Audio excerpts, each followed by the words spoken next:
तो कहानी की शुरुआत साल 2000 से होती है, जहां हम दो साइंटिस्ट को देखते हैं जो कि एक लैब में होते हैं। सीनियर साइंटिस्ट अपने जूनियर साइंटिस्ट से लैब की सफाई करने के लिए कहता है और साथ ही एक केमिकल को सिंक में डाल देने के लिए बोलता है।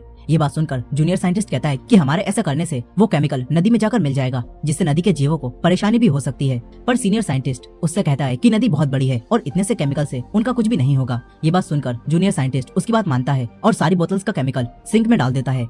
फिर कुछ दिनों बाद जब दो आदमी नदी के पानी में फिशिंग कर रहे होते हैं, तो तभी उन्हें एक छोटा सा जंतु मिलता है जो कि बहुत अलग होता है। वो दोनों आदमी उसे देखने लगते हैं। तभी वो जंतु उनके हाथ से छूटकर नदी में गिरता है और यहाँ से भाग जाता है। फिर कुछ समय बाद हम एक आदमी को देखते हैं जो कि इसी नदी में आकर सुसाइड कर लेता है। अब कहानी साल 2006 में आती है, जहाँ हम योंगडू नाम के एक आदमी को देखते हैं जो कि बहुत ज्यादा केयरलेस होता है। योंगडू अपने डैड के साथ उनकी फूड शॉप पर काम करता है। एक दिन योंगडू काम करते हुए अपनी शॉप पर सो रहा था, तभी उसके डैड आकर उसे उठाते हैं और कस्टमर्स को खाना सर्व करने के लिए कहते हैं। योंगडू कस्टमर के दिए ऑर्डर का खाना गर्म करने लगता है।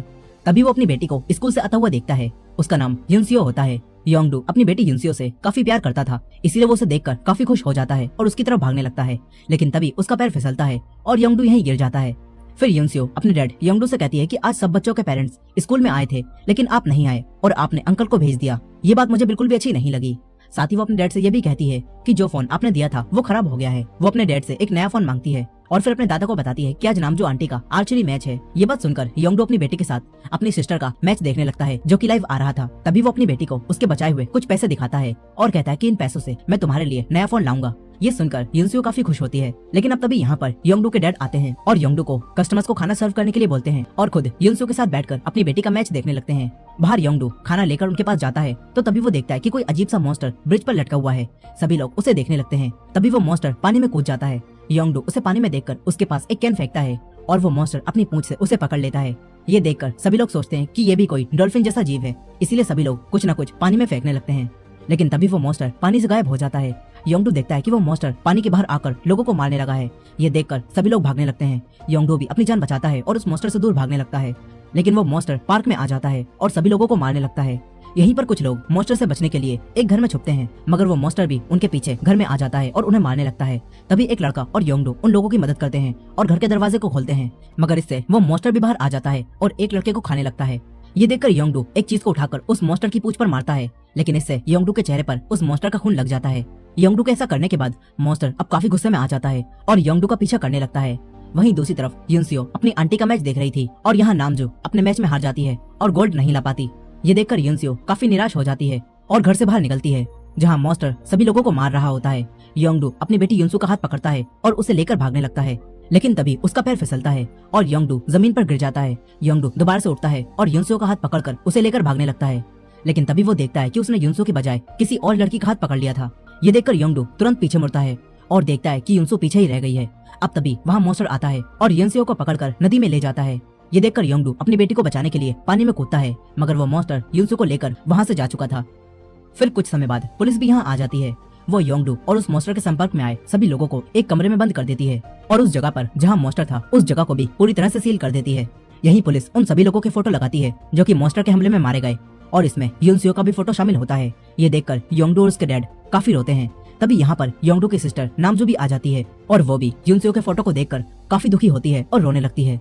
फिर यहाँ पर योंगडू का भाई नामिल भी आ जाता है और योंगडू को मारता है, क्योंकि उसे लगता है कि योंगडू की लापरवाही की वजह से ही युनसियो की जान गई है, क्योंकि योंगडू ने युनसियो के बजाय किसी और लड़की का हाथ पकड़ लिया था। अब योंगडू का पूरा परिवार काफी दुखी होता है और युनसु के लिए रोने लगता है। तभी यहाँ पर येलो ड्रेस पहने एक आदमी आता है और उन सभी लोगों से पूछता है कि किस किसने उस मॉन्स्टर को छुआ था। इस पर योंगडू उस आदमी को बताता है कि मुझ पर उस मॉन्स्टर का खून लग गया था। ये सुनकर वो आदमी तुरंत ही योंगडू को पकड़ लेते हैं और एक बैग में बंद करके हॉस्पिटल ले जाने लगते हैं। साथ ही वो आदमी योंगडू के पूरे परिवार को भी अपने साथ ले जाते हैं। फिर योंगडू और उसके परिवार को न्यूज देखकर पता चलता है कि उस मॉन्स्टर ने एक आर्मी ऑफिसर पर हमला करके उसे घायल कर दिया है। साथ ही उन्हें यह भी पता चलता है कि जो लोग मॉन्स्टर के संपर्क में आए थे उनके शरीर में एक अजीब सा वायरस फैल गया है। ये सब सुनकर योंगडू काफी घबरा जाता है। उसे लगता है कि उसके अंदर भी वो वायरस आ गया है। वहीं दूसरी तरफ सारे आर्मी ऑफिसर्स को भी उस नदी के पास से वापस बुला लिया जाता है जहाँ पर वो मॉन्स्टर मौजूद है, क्योंकि उस मॉन्स्टर की वजह से उन लोगों के शरीर के अंदर भी वायरस फैल सकता है। इसीलिए अब एक स्पेशल फोर्स को नदी के पास तैनात किया जाता है। इस तरफ योंगडू के डैड योंगडू से कहते हैं कि तुम मॉन्स्टर के खून लगने के बारे में किसी को भी मत बताना, वरना तुम्हें ये लोग हमसे अलग कर देंगे। फिर योंगडू के डैड हॉस्पिटल में एक डॉक्टर से पूछते हैं कि हम लोग घर वापस कब जाएंगे। इस पर डॉक्टर उनसे कहता है कि तुम लोग अब कभी भी घर वापस नहीं जा पाओगे और वो डॉक्टर योंगडू को रेस्ट करने के लिए कहता है और कुछ भी खाने से मना करता है। मगर योंगडू रात में उठकर खाना खाने लगता है। तभी उसे एक अनजान नंबर से कॉल आती है। योंगडू जब कॉल उठाता है तो दूसरी तरफ यूनसियो होती है। वो अपने डैड को बताती है कि मैं एक सीवर में फंसी हुई हूँ। यूनसियो अपने डैड को कुछ और बता पाती इससे पहले ही कॉल कट जाती है।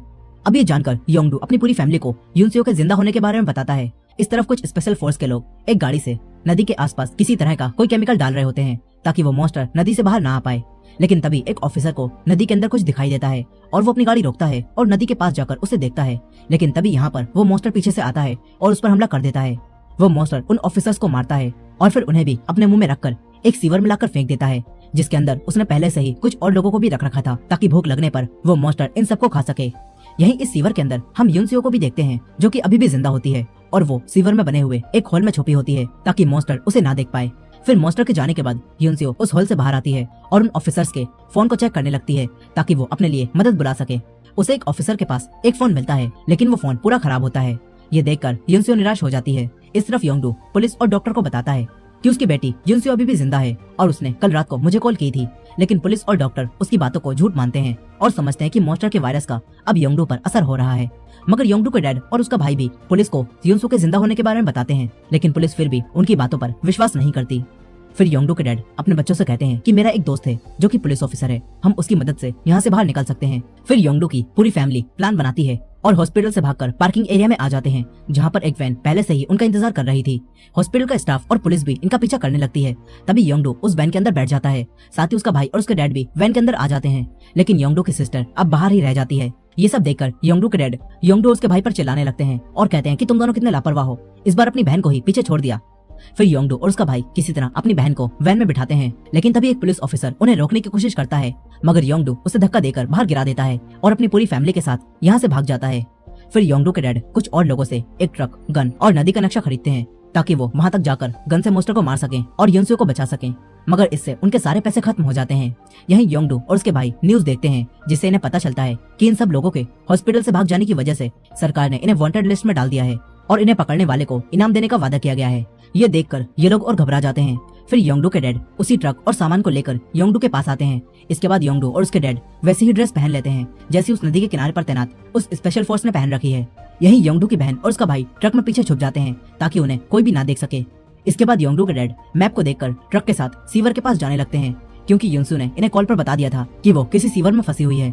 योंगडू और उसकी पूरी फैमिली सीवर तक जा ही रही होती है कि तभी नदी के पास उन्हें एक चेकपोस्ट मिलता है। ये देखकर योंगडू और उसके डैड अपने मुंह पर मास्क पहन लेते हैं और चेकपोस्ट को पार करने लगते हैं। तभी एक पुलिस ऑफिसर उन्हें रोक लेता है और योंगडू और उसके डैड से आईडी मांगता है। योंगडू के डैड उस पुलिस ऑफिसर से कहते हैं कि हम भी स्पेशल फोर्स के लोग हैं और हमें इमरजेंसी में यहाँ पर आना पड़ा, इसी वजह से हमारी आईडी घर पर छूट गई है। मगर ये सुनकर भी वो पुलिस ऑफिसर इन्हें आगे बढ़ने से मना करने लगता है। तभी योंगडू के डैड योंगडू से वो पैसे ले लेते हैं जो उसने युनसियो को नया फोन दिलाने के लिए बचाए थे और योंगडू के डैड वो सभी पैसे उस पुलिस ऑफिसर को दे देते हैं, जिन्हें लेने के बाद वो पुलिस ऑफिसर योंगडू और उसके डैड को ट्रक लेकर आगे जाने देता है। फिर योंगडू और उसका पूरा परिवार नदी के पास बने एक सीवर में आ जाते हैं और युनसियो को ढूंढने लगते हैं, लेकिन बहुत ढूंढने के बाद भी उन्हें युनसो यहाँ पर नहीं मिलती। इन सभी लोगों को युनसियो की काफी फिक्र होने लगती है। तभी इन्हें सीवर के अंदर किसी हलचल की आवाज सुनाई देती है। योंगडू, उसका भाई और डैड तीनों अपनी गन निकाल लेते हैं। यहीं योंगडू और उसके भाई को ऐसा लगता है कि सीवर की छत पर कोई तो है। दोनों भाई उस पर गोलियां चलाने लगते हैं, लेकिन उन्हें वहाँ कोई भी नहीं मिलता। इसके बाद उन्हें पता चलता है कि वो हलचल तो बस पानी गिरने की आवाज थी। फिर योंगडू और उसकी पूरी फैमिली युनसो को ढूंढने के लिए आगे बढ़ जाती है। तभी हम देखते हैं कि सीवर में एक छोटा बच्चा अपने बड़े भाई के साथ छुपा हुआ है। अब योंगडू की फैमिली के जाने के बाद वो दोनों बाहर निकलते हैं और खाने की तलाश करते हुए योंगडू के फूड स्टोर में पहुंच जाते हैं। ये दोनों लड़के होमलेस होते हैं, इसीलिए ये लोग चोरी करके खाना खाते हैं और सीवर में छुपते हैं। अब ये दोनों योंगडू की शॉप से खाना लेकर वापस सीवर में जाने लगते हैं, लेकिन तभी इनके सामने वही मॉन्स्टर आ जाता है। ये देखकर ये दोनों काफी डर जाते हैं और भागने लगते हैं, लेकिन ये मॉन्स्टर इन्हें पकड़ लेता है। इस तरफ योंगडू और उसका पूरा परिवार युनसियो को ढूंढते हुए काफी थक चुके थे, जिस वजह से वो सभी लोग वापस अपनी शॉप पर आ जाते हैं और खाना खाने लगते हैं। मगर उन्हें युनसियो की काफी चिंता हो रही थी। वहीं युनसियो 2 दिनों से सीवर के अंदर फंसी हुई थी और उसे अब काफी भूख लगने लगती है। वो सीवर में बने होल से बाहर बैठती है और वहाँ गिर रहे पानी को पीने लगती है। तभी यहाँ पर मॉन्स्टर आ जाता है और उन दोनों लड़कों को भी सीवर में फेंक देता है। युनसियो उस मॉन्स्टर को देखकर जमीन पर लेट जाती है और मरने की एक्टिंग करने लगती है ताकि ये मॉन्स्टर युनसियो को मरा हुआ समझकर कुछ भी ना करे, और ऐसा ही होता है। वो मॉन्स्टर यहाँ से चला जाता है। फिर युनसियो उन दोनों लड़कों को देखती है और यहाँ पर वो छोटा लड़का जिंदा बच गया होता है। ये देखकर युनसियो को थोड़ी खुशी होती है, लेकिन यहीं पर उस बच्चे के बड़े भाई की मौत हो जाती है। फिर युनसियो उस बच्चे को होश में लाने लगती है। तभी यहाँ पर फिर से वही मॉन्स्टर आ जाता है। ये देखकर यिनसियो उस बच्चे को भी जमीन पर लेटा देती है और उन्हें देखने के बाद मॉन्स्टर वापस चला जाता है। इस तरफ योंगडू अपनी शॉप में ही सो जाता है। ये देखकर उसके भाई और बहन को काफी गुस्सा आता है। वो कहते हैं कि ये कैसा बाप है, इसकी बेटी न जाने कहां पर फंसी हुई है और ये आराम से सो रहा है। मगर योंगडू के डैड उन दोनों को शांत कराते हैं और फिर उन दोनों को बताते हैं कि योंगडू अपने बचपन में काफी होशियार था, वो सबकी मदद करता था, लेकिन उसकी माँ के जाने के बाद मैं काम करने लायक नहीं बचा और फिर योंगडू को पेट भरने के लिए चोरी करनी पड़ी, जिसमें पकड़े जाने पर उससे काफी मार पड़ती थी और फिर हर किसी ने उससे बोलना बंद कर दिया और इसी वजह से योंगडू समय के साथ साथ बदल गया और ऐसा बन गया। योंगडू के डैड इमोशनल होकर ये कहानी सुना रहे थे, लेकिन योंगडू के भाई और बहन को योंगडू की बचपन की बातें सुनकर नींद आने लगती है और वो भी शॉप में ही सो जाते हैं। तभी योंगडू की आंख खुलती है और वो देखता है कि वो मॉन्स्टर इनकी शॉप के बाहर ही खड़ा हुआ है। योंगडू के डैड भी उस मॉन्स्टर को देखते हैं और उस पर अपनी गन से फायर कर देते हैं, मगर अब मॉन्स्टर को गुस्सा आ जाता है। वो योंगडू की पूरी शॉप को पलट देता है। योंगडू के डैड फिर से मॉन्स्टर पर गोली चलाते हैं और मॉन्स्टर को गोली लगने से वो जमीन पर गिर जाता है। योंगडू, उसका भाई और उसके डैड तीनों शॉप से बाहर निकलते हैं और मॉन्स्टर को देखने लगते हैं। तभी योंगडू का भाई मॉन्स्टर पर गोली चलाता है, जो देखकर मॉन्स्टर यहाँ से भागने लगता है। वो तीनों भी मॉन्स्टर के पीछे जाते हैं और उस पर गोली चला रहे होते हैं, लेकिन मॉन्स्टर अब एक ब्रिज पर चढ़ जाता है। योंगडू के डैड और उसके भाई के पास गन की गोलियां खत्म हो जाती हैं, लेकिन योंगडू यहाँ आकर उस मॉन्स्टर पर गोलियां चलाने लगता है और गोलियों की आवाज सुनकर पुलिस भी इनकी तरफ आने लगती है। ये सब देखकर योंगडू के डैड योंगडू से पूछते हैं कि तुम्हारी गन में अभी कितनी गोलियां बची हुई हैं। इस पर योंगडू अपने डैड को बताता है कि मेरी गन में बस एक गोली ही बची है। योंगडू के डैड अब योंगडू से गन ले लेते हैं और योंगडू और उसके भाई को ट्रक में जाने को कहते हैं और खुद मॉन्स्टर को मारने के लिए आगे बढ़ने लगते हैं। तभी योंगडू के डैड के सामने वही मॉन्स्टर आ जाता है। दूर से नामजू भी अपने तीर से मॉन्स्टर पर निशाना लगा रही होती है, लेकिन तभी उसका भाई उसे नदी से पीछे कर लेता है। यही योंगडू के डैड मॉन्स्टर पर फायर करते हैं, लेकिन गन के अंदर गोली नहीं होती। फिर योंगडू भी अपनी फायर की गई गोलियों को गिनता है, जिससे उसे पता चलता है कि गन के अंदर गोलियां खत्म हो चुकी थी। और यहीं अब योंगडू के डैड के ऊपर वो मॉन्स्टर हमला करता है और उन्हें उठाकर जमीन पर पटक देता है, जिससे योंगडू के डैड की यहीं पर डेथ हो जाती है। मॉन्स्टर के नदी में वापस जाने के बाद योंगडू और उसके भाई बहन अपने डैड की डेड बॉडी के पास आते हैं। तभी यहाँ पर पुलिस आने लगती है। ये देखकर योंगडू अपने भाई और बहन को यहाँ से भगा देता है, लेकिन खुद अपने डैड की बॉडी को छोड़कर नहीं जा पाता और इस वजह से पुलिस उसे दोबारा से पकड़ लेती है। फिर कुछ समय बाद न्यूज में बताया जाता है कि उस मॉन्स्टर से एक अजीब सा वायरस फैल रहा है, जिससे योंगडू भी इन्फेक्टेड हो चुका है। ये बात सुनकर योंगडू का भाई काफी परेशान हो जाता है। वो अब तक छुपकर घूम रहा था, इसलिए अब वो अपने एक दोस्त से मिलता है। वहीं योंगडू और उसके डैड की बॉडी मिल जाने के बाद सरकार अब योंगडू के भाई और उसकी बहन को ढूंढने पर इनाम रख देती है और योंगडू के भाई का दोस्त उसे ये सब बताता है। फिर योंगडू का भाई अपने दोस्त से बोलता है कि मुझे वो कॉल ट्रेस करनी है जो युनसियो ने की थी और ये जानना है कि युनसियो इस वक्त कहाँ पर है। योंगडू के भाई की ये बात सुनकर उसका दोस्त युनसियो की कॉल के लोकेशन को पता लगाने में मदद करता है और यहीं योंगडू के भाई से उसकी बहन के बारे में भी पूछता है। योंगडू का भाई अपने दोस्त को बताता है कि मेरी बहन ब्रिज के पास ही रह गई थी, जिसके बाद से ही मैंने उसे नहीं देखा। अब ये सब जानने के बाद योंगडू के भाई का दोस्त युनसियो की कॉल के लोकेशन को चेक करने लगता है।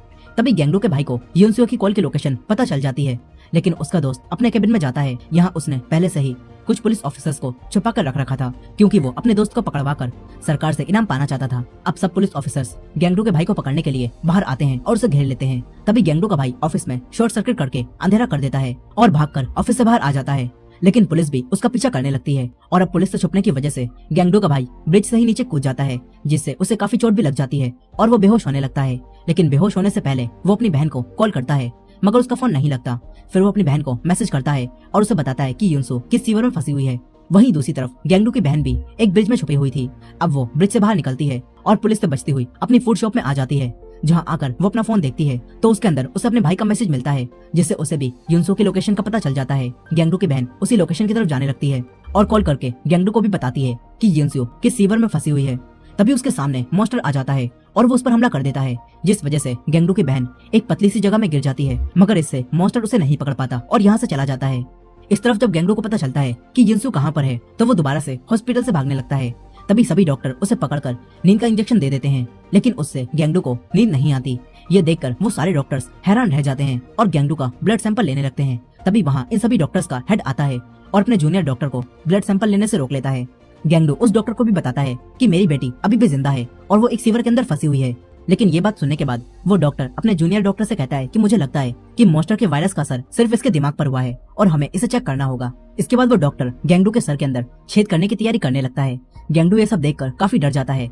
इस तरफ युनसियो सीवर में पड़े सभी लोगों के कपड़ों को इकट्ठा करती है और उन सभी को आपस में बांधकर एक रस्सी बना लेती है, जिसके अंदर वो एक डंडे को बांधती है और सीवर के ऊपर बने जाल पर उसे फेंकती है, जिससे वो डंडा जाल में अटक जाता है। मगर अब रस्सी छोटी होने की वजह से युनसियो उसे नहीं पकड़ पाती। तभी यहाँ पर मॉन्स्टर भी आ जाता है। ये देखकर युनसियो उस छोटे बच्चे को लेकर उसी होल में छुप जाती है, लेकिन मॉन्स्टर सीवर में आकर वोमिट करता है और उसके अंदर से काफी सारी इंसानों की हड्डियां निकलती हैं और साथ ही वो कैन भी निकलता है जो कि गैंगडू ने सबसे पहले उसकी तरफ फेंका था।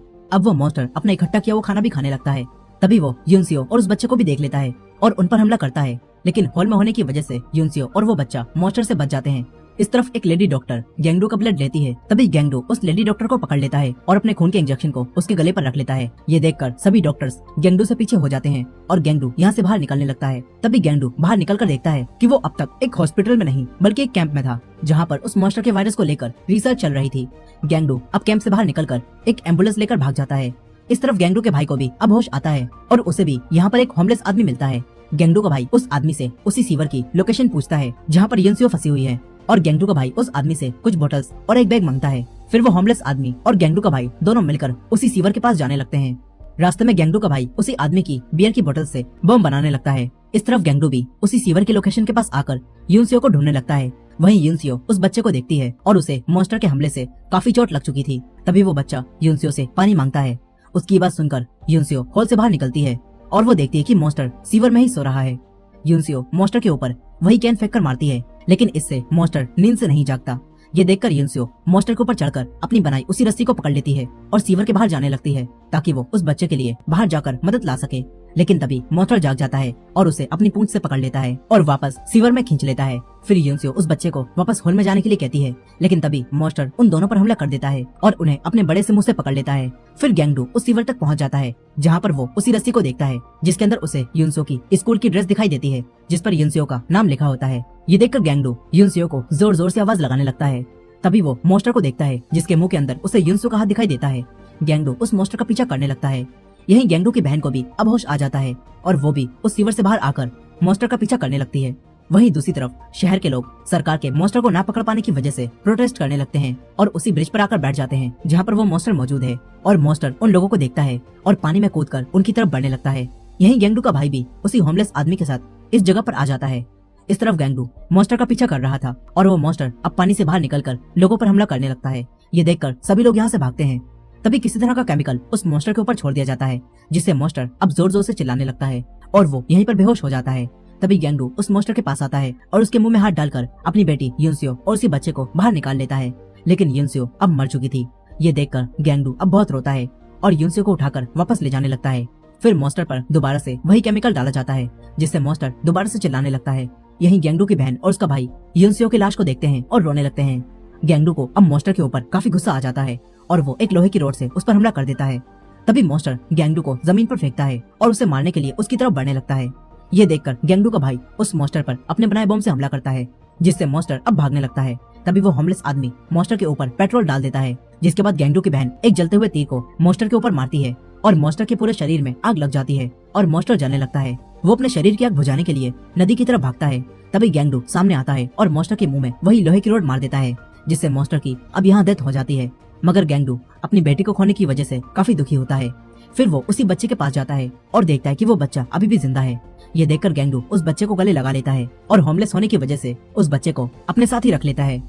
अब कुछ समय बीत जाता है। यहाँ पर मॉन्स्टर के मरने के बाद सब कुछ ठीक हो चुका था और न्यूज से पता चलता है कि जिस वायरस के बारे में कहा जा रहा था कि वो मॉन्स्टर की वजह से फैल रहा है, वो असल में एक अफवाह थी। यही हम गैंगडू को भी देखते हैं जो कि अब पहले की तरह केयरलेस आदमी नहीं रहता और वो अब अपने काम पर पूरी तरह से ध्यान देता है और उसी बच्चे को अपनी बेटी युनसो की तरह प्यार करता है और वो बच्चा भी गैंगडू को अपना डैड मानने लगा था।